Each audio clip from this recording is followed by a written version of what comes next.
Sa panahon ng taghirap ay marami talagang mga tao ang nakakaisip na magnakaw para lamang mabuhay ang kanilang pamilya. Ikaw, handa mo bang ibalik ang isang kayamanan na hindi naman sayo? Kahit ito na ang susi sa pagbabago ng iyong buhay at para makaalis ka na sa kahirapan? Kung ganon mga kawana tales ay tunghayan niyo po ang istoryang ito at tiyak ay kapupulutan niyo ng aral. Sa isang tahimik na sulok ng lungsod, malayo sa kumikinang na mga gusali at mararangyang sasakyan, nakatira si Mang Nestor. Ang kanyang mga kamay na dating bihasa sa pagmamaneho ng mga mamahaling kotse, ngayon ay nanlalata at puno ng mga gasgas, dulot ng mahirap na buhay. Ang dating makintab na pantalon ay napalitan ng kupas at punit na damit. Sa kanyang maliliit na mga mata na minsan ay puno ng sigla, ngayon ay mababanaag ang kalungkutan at pagod. Si Mang Nestor ay hindi ordinaryong mamamayan. Sa likod ng kanyang nagkukunwaring kahirapan ay nakatago ang isang bilyonaryong negosyante. Siya, si Mr. Ramon de Silva, ang kilalang hari ng industriya. Ang utak sa likod ng pinakamalalaking kumpanya sa bansa. Ngunit sa kabila ng kanyang kayamanan at impluensya, si Mr. De Silva ay may isang malalim na lungkot sa kanyang puso, ang kawalan ng taong mapagkakatiwalaan. Sa paglipas ng mga taon, nasaksihan niya ang kasakiman at panlilinlang ng marami. Mga kaibigan na naging kaaway dahil sa pera, mga empleyado na naging tapat lamang dahil sa sweldo, at pamilya na tila ba naghihintay lamang ng kanyang pagpanaw upang makuha ang kanyang mga mana. Ito ang dahilan kung bakit nagpasya siya na magpanggap na isang ordinaryong mamamayan. Nais niyang makita ang tunay na ugali ng mga tao, ang kanilang katapatan at kabutihan kapag wala silang inaasahang kapalit. Halos 2 taon nang nagdaan mula nang magbagong anyo si Mr. De Silva. Umupa siya ng maliit na apartment sa isang masikip na komunidad. Nagpanggap na isang retiradong tsuper na nawala ng lahat, ang kanyang mga anak na malalayo sa kanya at abala sa sarili nilang buhay ay hindi alam ang kanyang ginagawa. Ang kanyang mga business partners at empleyado naman ay pinagbilinan niyang huwag siyang hanapin, na para bang isa na lamang siyang anino sa nakaraan.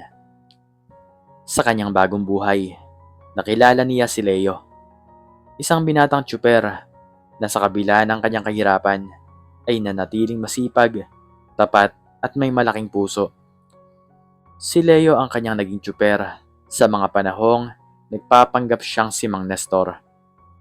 Sa simpleng pagmamaneho sa mga usapang nagkakausap sila sa mahabang biyahe, nakita ni Mr. De Silva ang tunay na kulay ni Leo.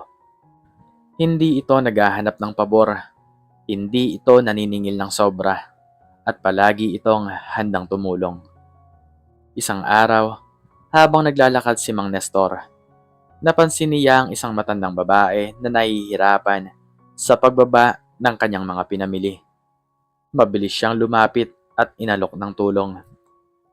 "Nako, salamat iho," sabi ng matanda habang pinupunasan ang kanyang pawis.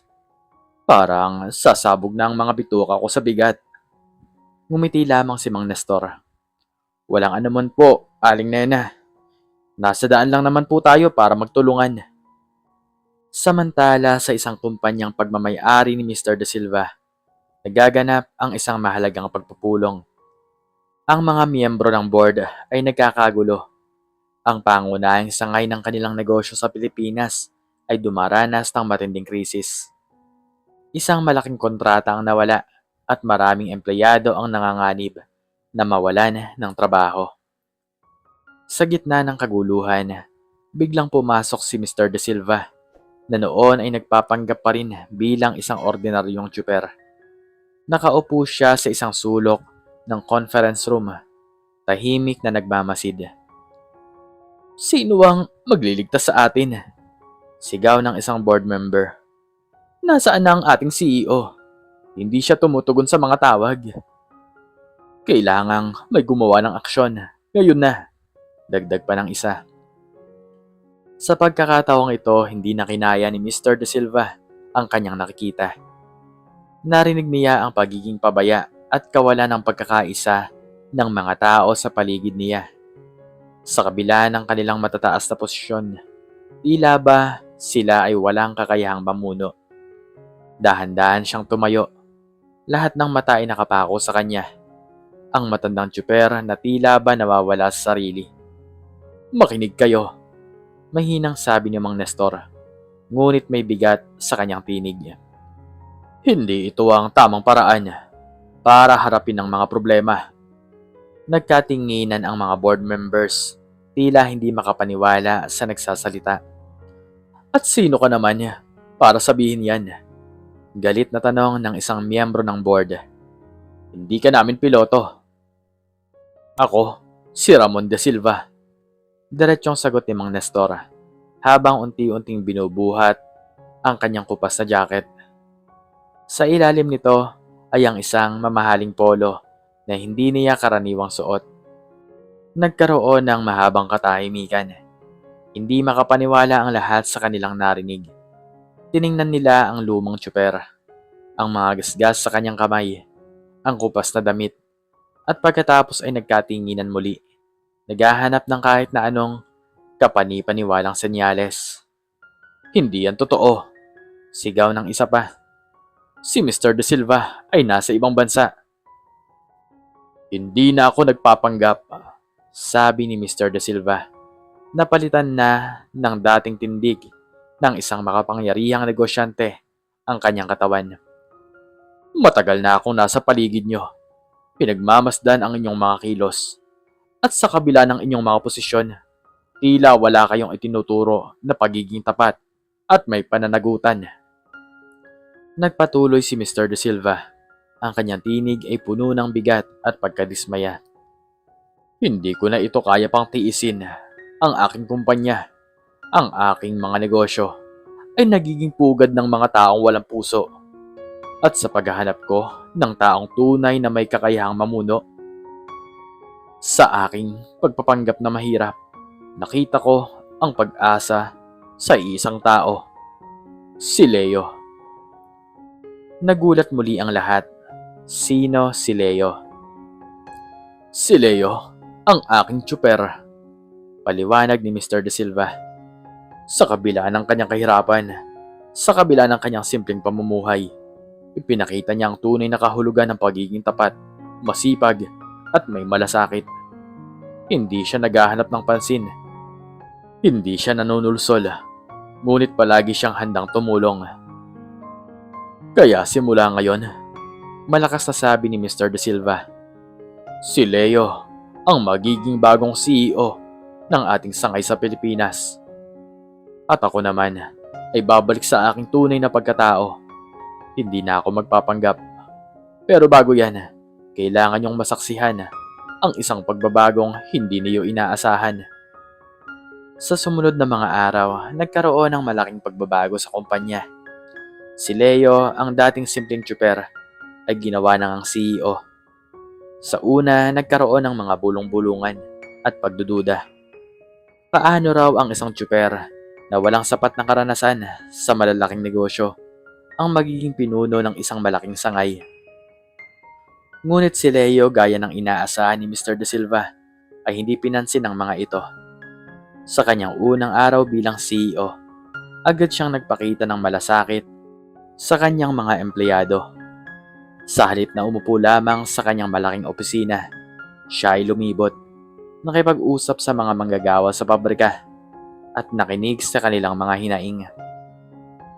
Magandang umaga po sa lahat, bati ni Leo sa mga manggagawa sa pabrika habang dala-dala ang isang tray ng kape at tinapay. Narito ako para makinig sa inyo. Alam kong mahirap ang inyong trabaho at ako ay nagpapasalamat sa inyong sipag at dedikasyon. Natahimik ang lahat. Hindi nila akalain na ang kanilang bagong CEO ay gagawa ng ganito. Kami po, nalilito pa rin po kami. Sabi ng isang matandang manggagawa. Bakit po ba kayo ang naging CEO? Hindi po namin kayo nakikilala. Ngumiti si Leo. Hindi ko rin po inaasahan to. Ngunit nang mabigyan ako ng pagkakataon, isinapuso ko po ito. Ang tanging hiling ko lamang po ay ang inyong kooperasyon. Sama-sama, kaya nating malampasan ang anumang problema. Sa mga sumunod na linggo, unti-unting nabago ang himig ng kumpanya. Si Leo, sa kanyang simpleng paraan ng pamumuno, ay nagbigay ng inspirasyon sa lahat. Binigyan niya ng mas mataas na sahod ang mga manggagawa. Inayos niya ang mga pasilidad at higit sa lahat, nagpakita siya ng tunay na pagpapahalaga sa bawat isa. Samantala si Mr. De Silva naman ay nagpatuloy sa kanyang buhay. Bumalik na siya sa kanyang dating marangyang buhay. Ngunit mayroon na siyang bagong pagtingin sa mundo. Hindi na siya kasing sutil ng dati. Nakita niya na mayroon pa rin palang mga taong tapat at may mabuting puso kahit pa sa kabila ng kahirapan. Isang hapon habang nasa kanyang penthouse si Mr. De Silva, tumunog ang kanyang telepono. Nakita niya ang pangalan ni Leo. Hello, Leo. Bati ni Mr. De Silva. Ang kanyang tinig ay mas malambot na ngayon. Mr. De Silva, kumusta na po kayo? Sagot ni Leo. Ang kanyang tinig ay puno ng sigla. Gusto ko lang po sanang magpasalamat dahil po sa inyo, nabigyan po ako ng pagkakataon. Ngumiti si Mr. De Silva. Hindi mo kailangan magpasalamat, Leo. Ito ay dahil sa sarili mong kakayahan. Nakita ko ang tunay mong halaga. Pero, papaano po? Paano po kayo naging... Nag-aalangan na tanong ni Leo. Tungkol doon. Sabi ni Mr. De Silva na may bahid ang tawa. Gusto ko lang kasing makita kung sino ang tunay na tapat. Sa dinami-rami ng mga tao, ikaw lang ang nakapasa. At ngayon, nakikita mo na ang bunga ng iyong pagiging tapat at masipag. Natahimik si Leo sa kabilang linya. Tila nagpoproseso ng lahat ng impormasyon. Kaya pala, bulong ni Leo. Kaya pala, ramdam ko na may kakaiba sa inyo noon. Oo, Leo. Maraming salamat sa iyong pagiging tapat. At ngayon, ang susi ng aking mga kumpanya ay nasa iyong mga kamay. Alam kong kaya mo. Ang pag-uusap nila ay nagtapos na sa pag-asa at pasasalamat sa magkabilang panig. Si Mr. De Silva sa kanyang paghahanap ng katapatan ay nakahanap ng isang taong mapagkakatiwalaan. Si Leo naman sa kanyang simpleng pamumuhay ay napatunayan na ang tunay na yaman ay wala sa pera, kundi nasa puso at kabutihan ng kalooban.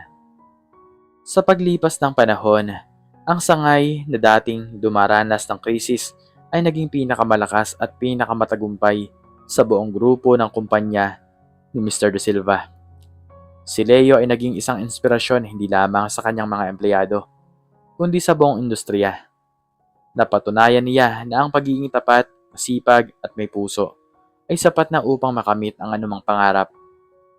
Ang kwento ni Mr. Ramon De Silva at ni Leo ay naging alamat sa mundo ng negosyo. Ito ay kwento ng pagpapanggap, ng paghahanap ng katapatan, at ang pagkilala sa tunay na halaga ng isang tao. Ito ay isang paalala na sa kabila ng lahat ng kayamanan at kapangyarihan, ang pinakamahalagang bagay na maaari nating mahanap ay ang isang taong mapagkakatiwalaan. Isang taong may puso at isang taong handang tumulong kahit pa ang pinakasimpleng paraan. At kung minsan, ang paghahanap ng taong yon ay nangangailangan ng paglalakbay sa pinakamalalim na bahagi ng ating sarili at sa pinakamalayo na ating mararating. Sa pagpapanggap na tayo mismo ay wala upang makita ang liwanag ng iba. At hanggang dito na lamang po nagtatapos ang aking istorya. Sana po ay nagustuhan nyo to. Please like, share, and subscribe. And click the notification bell para palagi po kayong updated sa mga bago kong istorya. Muli ay maraming salamat po at God bless us all.